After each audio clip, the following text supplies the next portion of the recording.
Hello guys, ఈరోజు మన YouTube ఛానల్లో ఒక ఇంపార్టెంట్ వ్యక్తి గురించి ఈరోజు మనం మాట్లాడబోతాం. ఆమె ఎవరంటే టొప్పి అమ్మ. టొప్పి అమ్మ అంటే ఎవరో తెలుసా మీకు? టొప్పి అమ్మ అంటే టొప్పి వేసుకున్నవారే టొప్పి అమ్మ. రే నిజంగా కింద ఎకరం పాతికి దిగిపోద్ది. ఈమె తమిళనాడులో జీవిస్తుంది.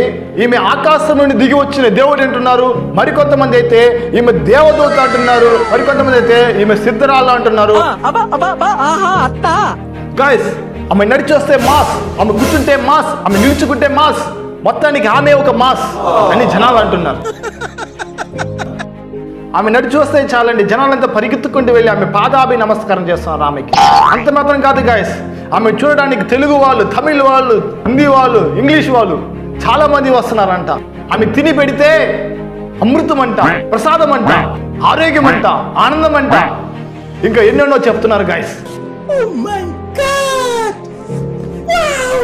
అంత మాత్రమే కాదు గైస్, ఆమె దేవదూత కాబట్టి ఆమె ఏం చేయవచ్చు? పాల్పరాట వేయవచ్చు, విమల్ ప్యాకెట్ వేయవచ్చు. చూడండి ఆమె ఏమి తింటుందని మీరే ఒకసారి చూడండి గైస్. కోపం తెప్పిస్తే బూతులు మాట్లాడుతుందంట. ఓ మై గాడ్, మన జనాలందరూ చాలా బ్రిలియంట్ గా మారిపోయినారు. గైస్, ఆమె గురించి నేను వీడియోస్ సెర్చ్ చేస్తూ ఆమె గురించి నేను చూస్తున్నప్పుడు ఒక వీడియో కింద ఒక కమెంట్ చూశాను. ఏంటంటే చైనా వాళ్ళు ఏమేమి కనిపెడుతున్నారు, కానీ మన దేశంలో మన వాళ్ళు ఏం కనిపెట్టారు చూడండి అని చెప్పారు గైస్. అండ్ ఆమె గురించి మీరు ఏమనుకుంటున్నారు, అండ్ మన వాళ్ళ గురించి మీరు ఏమనుకుంటున్నారు? మర్చిపోకుండా వీడియో కింద కమెంట్ చేయండి guys. Thank you for watching.